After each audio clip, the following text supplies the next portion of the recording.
کبھی سوچا ہے کہ ایک افواہ جنگل کی آگ کی طرح کیسے پھیلتی ہے؟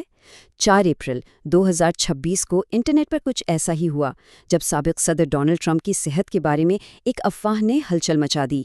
یہ کہانی حقائق سے زیادہ اس بارے میں ہے کہ کیسے ایک افواہ خود اپنی ایک زندگی بنا لیتی ہے۔ آن لائن قیاس آرائیاں بے قابو ہو گئیں اور سب کے ذہن میں بس ایک ہی سوال گردش کر رہا تھا: ڈونلڈ ٹرمپ ہیں کہاں؟ کیا وہ واقعی ہسپتال میں ہے جیسا کہ کہا جا رہا تھا؟ ہر آگ کی شروعات ایک چنگاری سے ہوتی ہے۔ اس معاملے میں وہ چنگاری تھی صحافی ایڈ کرسنسٹین کی ایک ٹویٹ، جو دیکھتے ہی دیکھتے لاکھوں لوگوں تک پہنچ گئی۔ یہ غیر مصدقہ رپورٹ صرف ایک چنگاری ہی تھی، لیکن پھر وائٹ ہاؤس کے ایک غیر معمولی قدم نے جلتی پر تیل کا کام کیا۔ 7.5 ملین سے بھی زیادہ ویوز۔ یہ صرف ایک عدد نہیں ہے، یہ اس بات کا ثبوت ہے کہ ڈیجیٹل دور میں کوئی بھی بات، چاہے سچی ہو یا جھوٹی، کتنی تیزی سے اور کتنی دور تک پھیل سکتی ہے۔ اچھا، یہاں سے چیزیں دلچسپ ہونا شروع ہوتی ہیں۔ وائٹ ہاؤس نے صبح 11:08 پر ایک لیڈ جاری کیا۔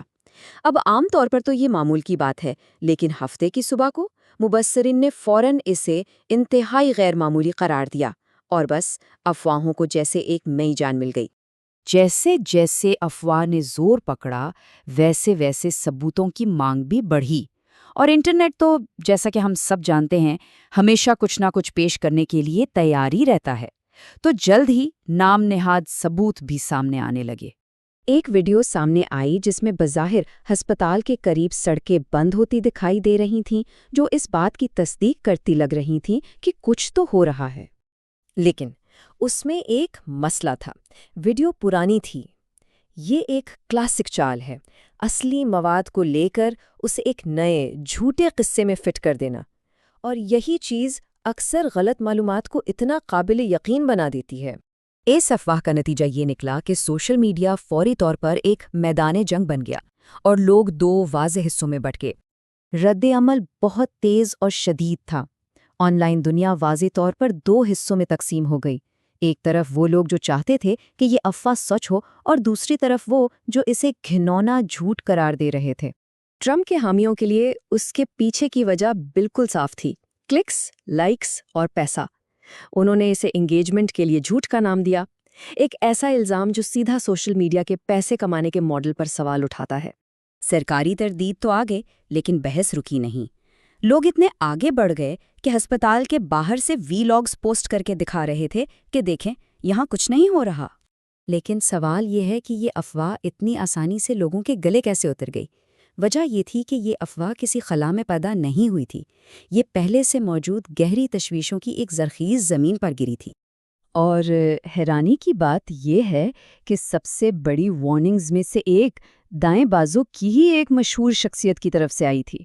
اسی ہفتے کے شروع میں ایلیکس جونز نے ایک بہت ہی تشویشناک تصویر پیش کی، جس سے یہ تاثر مل رہا تھا کہ ٹرمپ کی صحت بہت تیزی سے گر رہی ہے۔ جونز کا یہ تجزیہ، جو کہ ٹرمپ کے ایک حامی کی طرف سے تھا، اس نے یہ سمجھنے میں مدد کی کہ والٹر ریڈ والی افواہ پر لوگوں نے اتنی جلدی یقین کیوں کر لیا۔ جب ان کے اپنے لوگ ہی پریشان تھے تو دوسروں کے لیے تو یہ صرف قیاس آرائی سے کہیں زیادہ لگ رہی تھی۔ آخر میں یہ بات اتنی اہم نہیں رہی کہ وہ ہسپتال میں تھے یا نہیں۔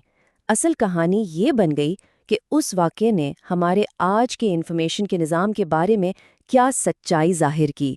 یہ ایک واقعہ اس بات کا بہترین مطالعہ ہے کہ آج کے دور میں، جہاں معاشرہ اتنا تقسیم ہو چکا ہے، آن لائن گفتگو کیسے کام کرتی ہے۔ تو آخر میں ہم کس نتیجے پر پہنچتے ہیں؟ یہ واقعہ ہمیں ایک بہت پریشان کن سوال کے ساتھ چھوڑ جاتا ہے۔ جب ایک افواہ سرکاری تردید سے زیادہ سچی لگنے لگے تو اس کا ہمارے اعتماد کے نظام کے بارے میں کیا مطلب ہے؟ اور اس تقسیم کے بیچ میں کہیں کھوئی ہوئی سچائی کو ہم کیسے ڈھونڈیں گے؟